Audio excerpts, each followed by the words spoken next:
Hey everybody, welcome back to another episode of Minecraft here.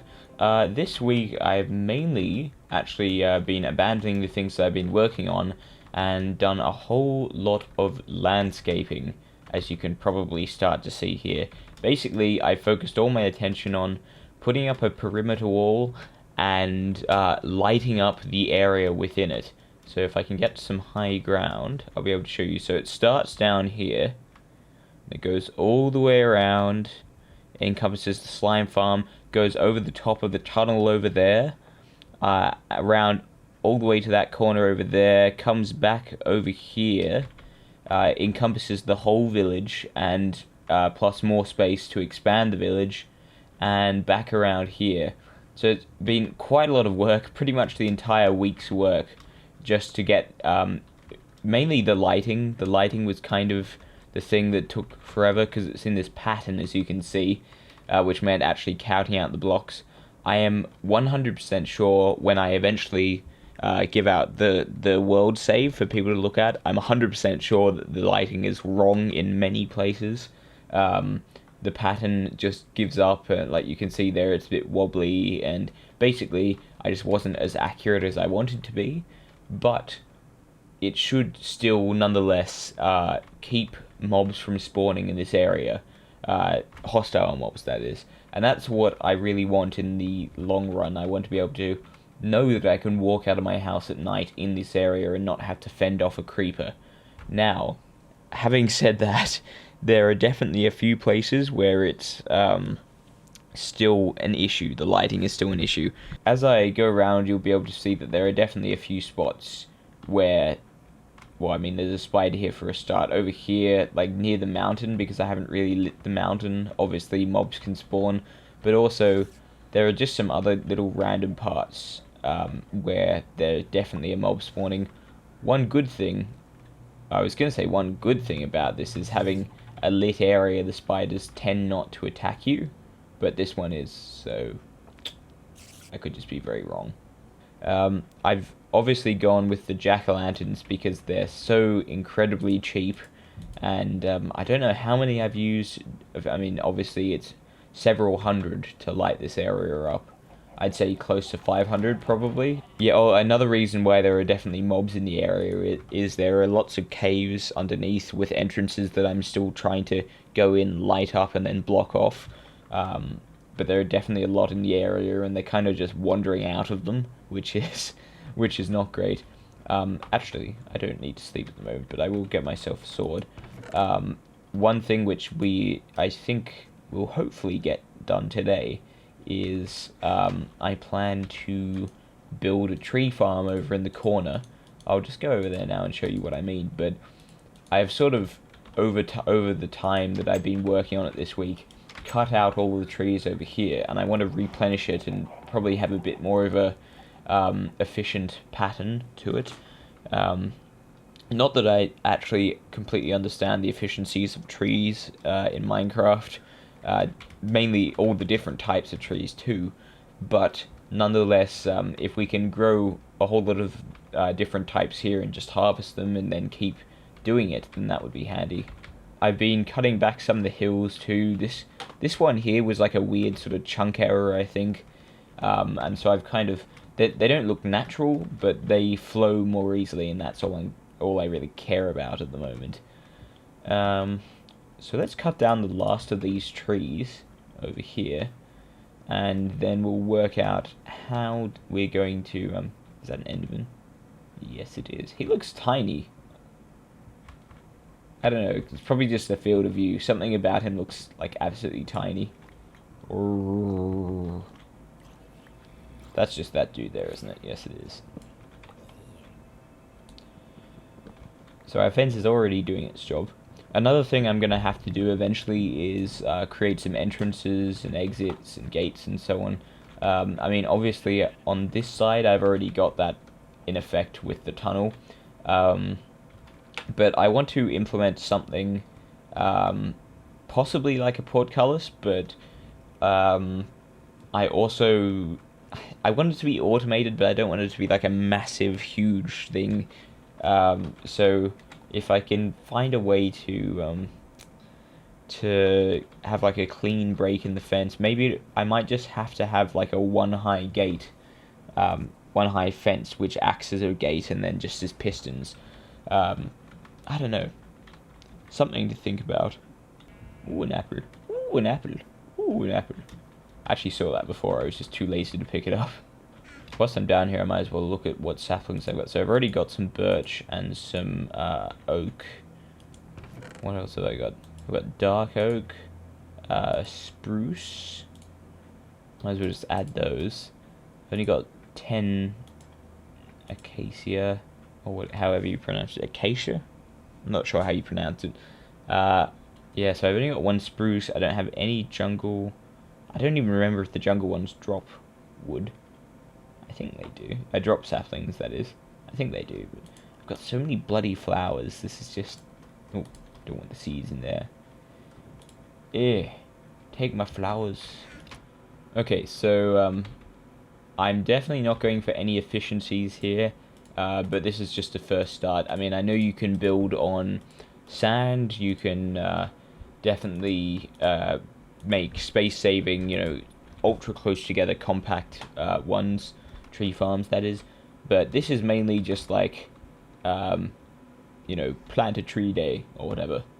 That doesn't make any sense, but it's going for the sort of aesthetic tree farm where it just looks like a normal forest, but you're maintaining it yourself. I suppose that's what I'm trying to say. So let's start with, yeah, so the only one I don't have is jungle, which is a shame because you get the most out of them, but that's okay. So since we have one spruce, let's start by putting the spruce down.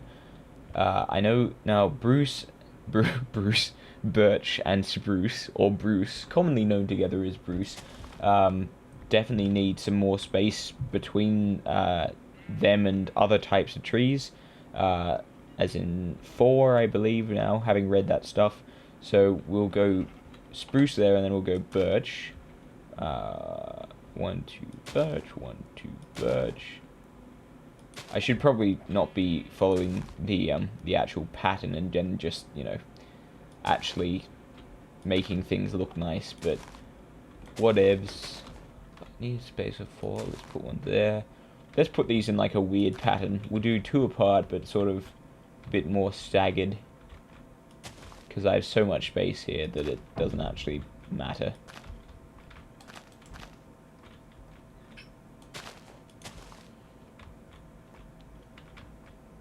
Oh, they're getting too close.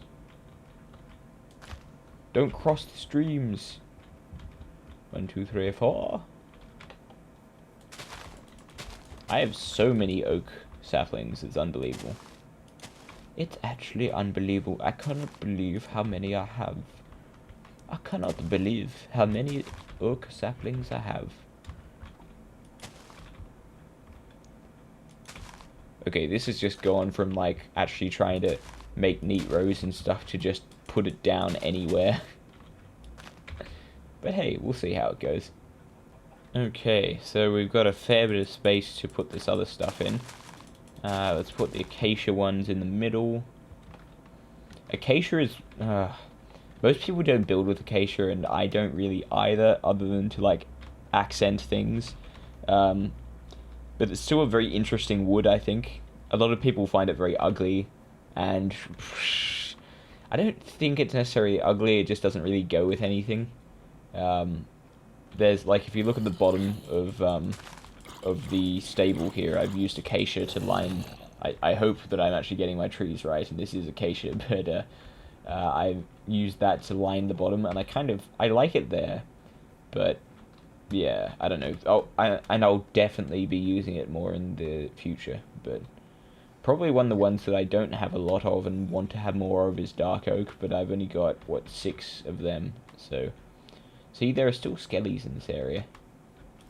Go away. Go away. Give them a bit of space. 1, 2, 3, 4, let's say. Again, I'll just go for the random sort of positions as long as they're separated enough. These are probably still actually going to be too close for my liking. But hey, whatevs. Whatevs, manevs.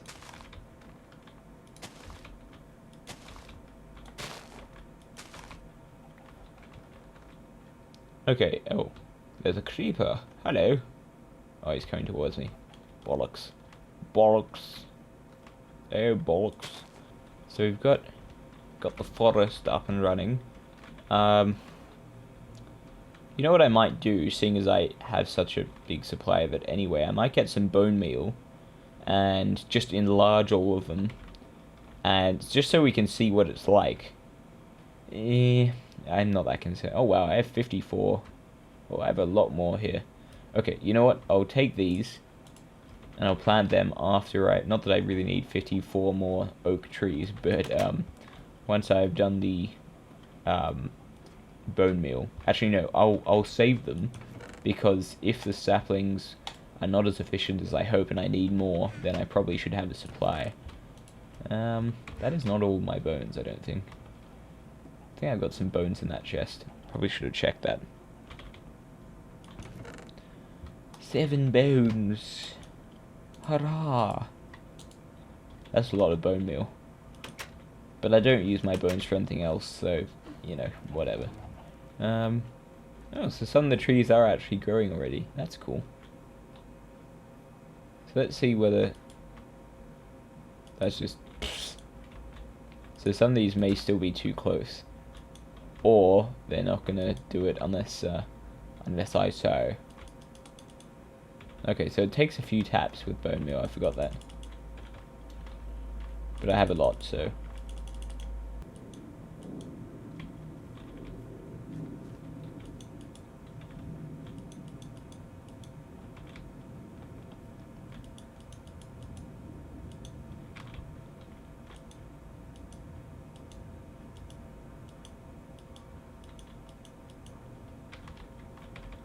This is chewing through my bone meal.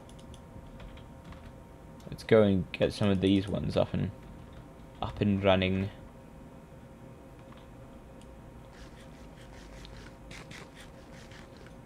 if I just use this on the... Oh, wow. Okay. That's one quick way to replenish grass. Not that I really want to replenish grass, to be honest. I find it really annoying. I've actually been removing a lot of it in my landscaping. In my job as a landscaper, I've been removing a lot of grass. Okay, I'm not going to bother messing with this anymore, because they're already growing pretty quickly anyway. Let's take a look. This ground probably isn't high enough to get a good view, but... Okay, so... we've got... I'm gonna have to go back to the mountain to take a good look, even though it's kind of far away, because... Oh, actually, I'll go over the fence and have a look. I don't have any more dirt. I want to get to higher ground.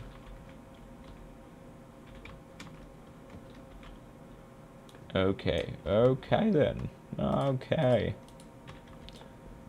This tree's gonna have to come down. I'm sorry. He gave his life for my view.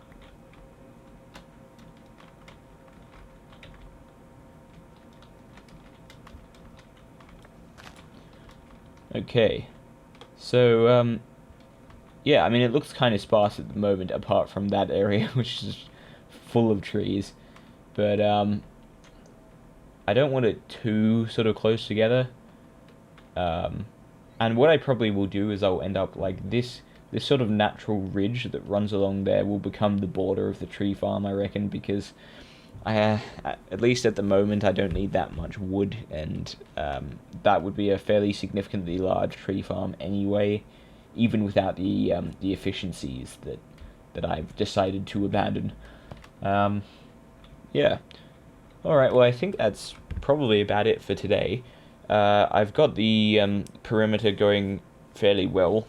I mean, it's pretty much done, to be honest, but I do have to look at how it's going to sort of work with the mountain.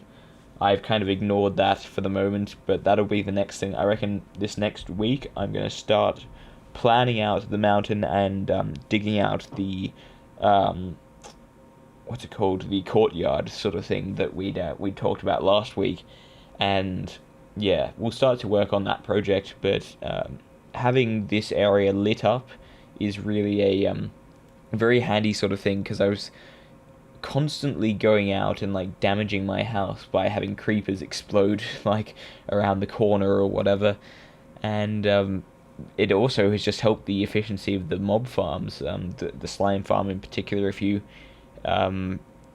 have noticed, the actual slime statue, which requires a lot of slime blocks, has come along fairly well so far, and I mean it's nearly there. If I spent more time in the slime farm, it would be done easily by now, but I've just been avoiding that. So yeah, that's another project I've got to finally finish. But yeah, I've kind of I liked just abandoning some of those other things and working on this week, and I think I might do the same for the mountain next week. But I am starting study again this week, so I will be probably a little bit distracted by all that.